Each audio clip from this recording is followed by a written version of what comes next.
Morning, everyone. Today is the Tuesday of the week here at St. John's, where we're looking at how the resurrection of Jesus changes our stories.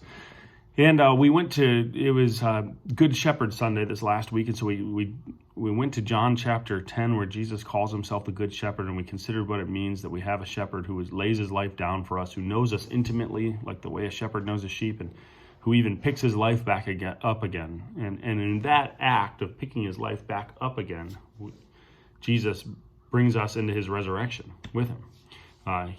He's raised from the dead, and we now have a resurrection promise with him, and so life in his name. And so everything's different for us. And the way we kind of understand this is that the story that God has been telling all along, where he sees his people, he knows his people, he's created his people, and he calls his people back to him.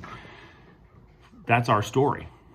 We don't need to live stories anymore that are defined by the environment around us, or defined by the enemies who would come against us, or defined by our own sin and wretchedness, or our own pride.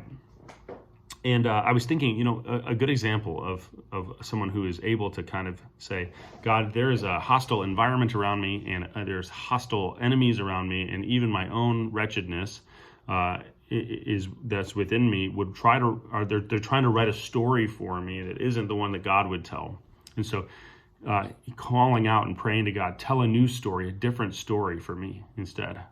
And that's David. The Psalms is the perfect place for this. We go to the Psalms, we find David living out kind of this life of following God and praying, protect me from my environment, create in me a clean heart because of the sin that's within me, and tell a new story for me.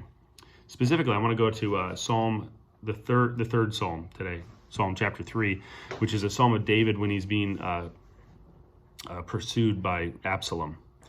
And he writes here, "O Lord, how many are my foes? Many are rising against me. Many are saying of my soul, there is no salvation for him in God. But you, O Lord, are a shield about me, my glory and the lifter of my head. I cried aloud to the Lord, and he answered me from his holy hill. I lay down and slept. I woke again, for the Lord sustained me. I will not be afraid of many thousands of people who have set themselves against me all around. Arise, O Lord, save me, O my God, for you strike all my enemies on the cheek. You break the teeth of the wicked. Salvation belongs to the Lord. Your blessing be on your people."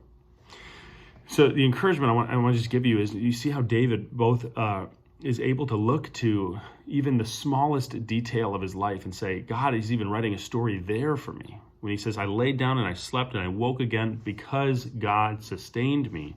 He's able to see that even there, God is the one telling his story. And so if he were to not wake up, God would be, of course, telling that story in his own way there too as well, but recognizing that even down to the food that I have, the roof over my head, the sleep that I have at night is all part of God telling a story of his of sustaining me as long as he desires to, this side of eternity with him. But then the second part is to call out to God and say, tell a new story. This one's not going the way I think it should. I've got enemies around me. The terrain is treacherous. My environment is hostile. My sin is deep and it's wretched. Tell a new story for me, God. And David is never afraid to do that. Arise, O Lord, he says in verse 7, save me, O my God. Salvation belongs to the Lord. Your blessing be on your people. See, the thing is, Jesus is your good shepherd. He has united you to the story that his Father has been telling all along, one where the Father loves him when he lays down his life and picks it back up again. That's how Jesus describes it. And so now the death and the resurrection of Jesus are for you as well. And it means that there's a new story that God has been telling all along, but it's yours now too. And that's a beautiful thing. God's peace be with you as we kind of close out this season. The resurrection changes everything, and I pray that you'll trust that the resurrection changes your story today.